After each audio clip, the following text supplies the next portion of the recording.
Hi everyone, this is Jude from Triangle Acupuncture Clinic, and today I want to talk a little bit about Tai Chi, specifically Tai Chi Walking. It can be really good for your immune system. So we're going through a little scenario of doing Tai Chi Walking and how to improve your immune system. There was a study done in UCLA that actually looked at Tai Chi for people, I think they were about 70 years old, and at the end of 12 weeks, their immune systems had improved. They did Tai Chi once, twice, 3 times a week for 40 minutes. I'm not going to show you the whole Tai Chi form. What I thought I would do is just show you the Tai Chi Walking, which is good for your balance, strength, flexibility. It's good for mental awareness and relaxation. So the combination of all those is really, it's exercise, it's meditation, relaxation, which is good for your health and also your body. Okay? So, ready?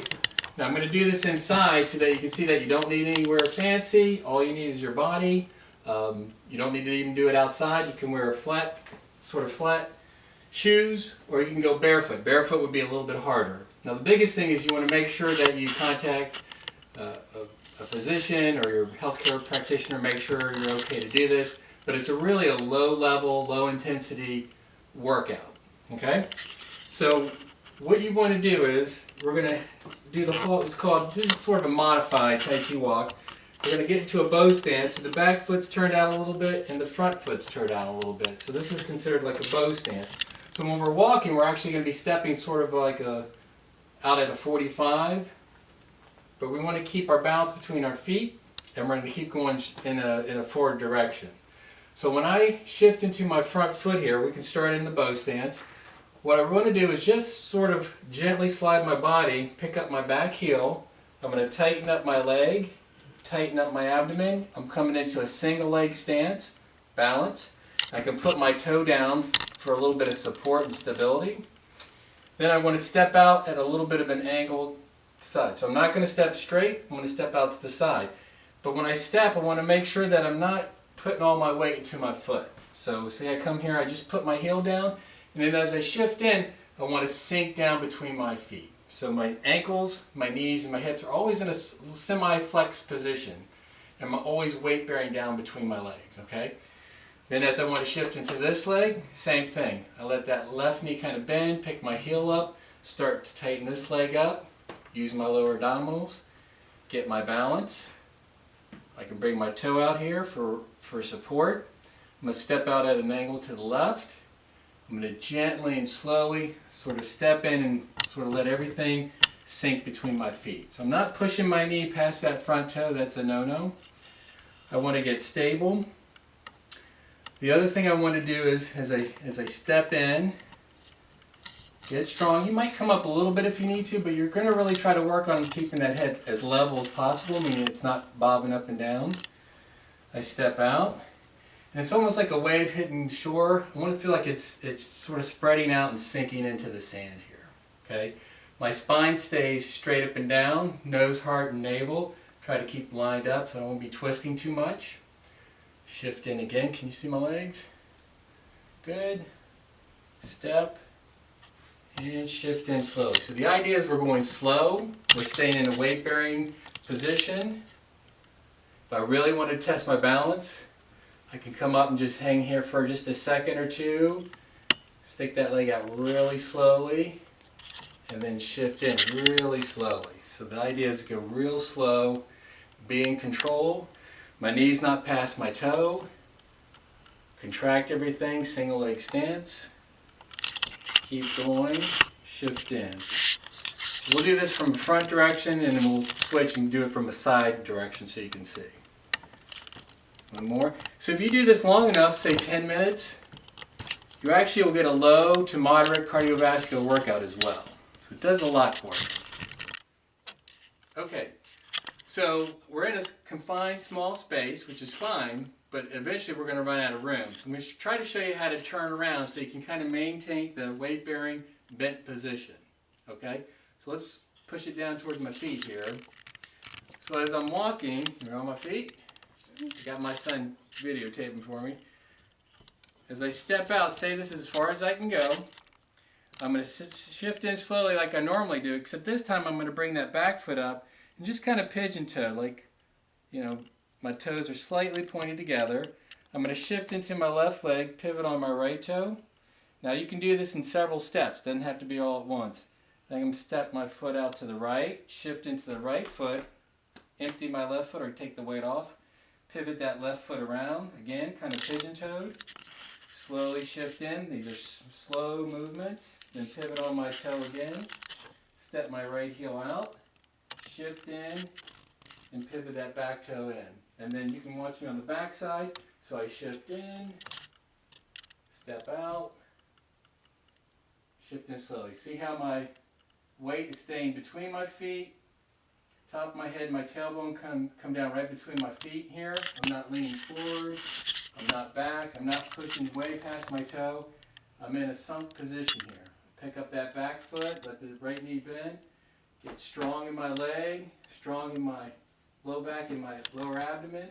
Bring that right foot forward, step it out at a slight angle, shift in slowly, and sink.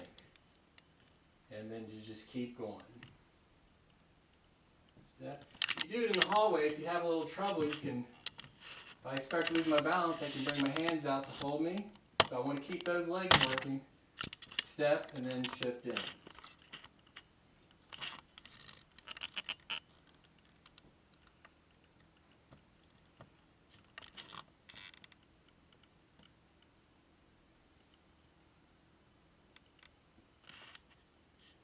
come to the end of my hall here. Step in, and bring that left foot in, sort of pigeon-toed, just a little bit.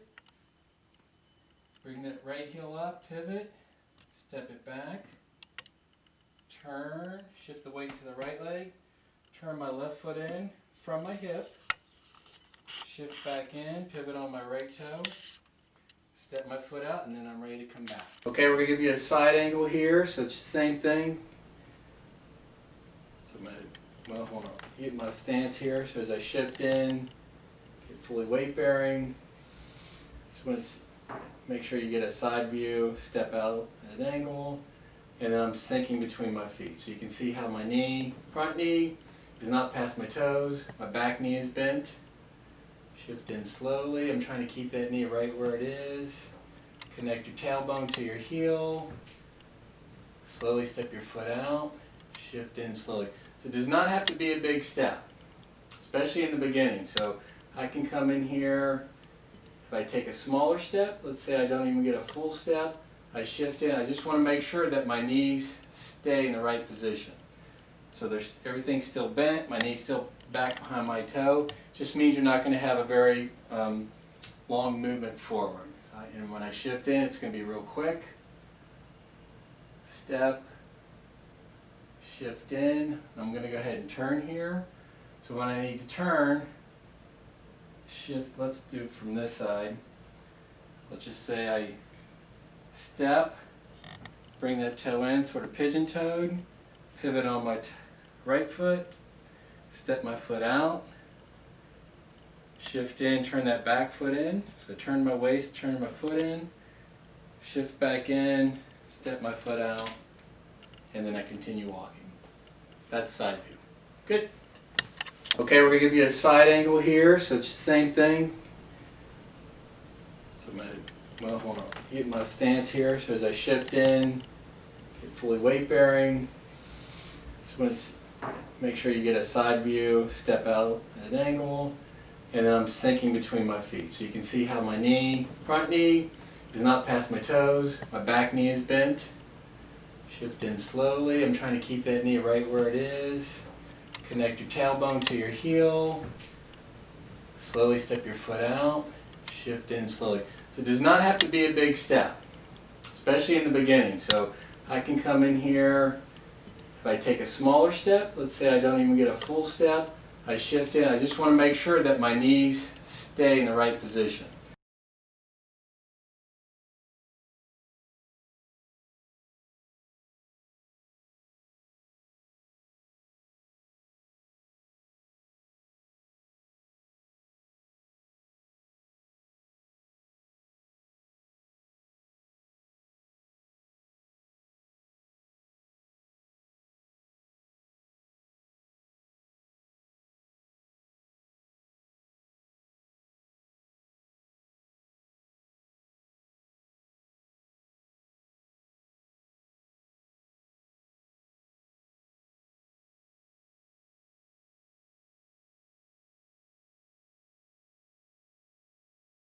this. If you can do it outside when it's not 100 degrees outside, that would be even better. But you certainly can do it inside. You can do it without shoes on. That's going to make it a little bit tougher. You can do it on the carpet. The only thing I would suggest is if you have any kind of throw rug or anything that you can slide or slip on, get it off the floor before you do it, because you don't want to be slipping and sliding. Alright, that's it for today. Hope you enjoy it.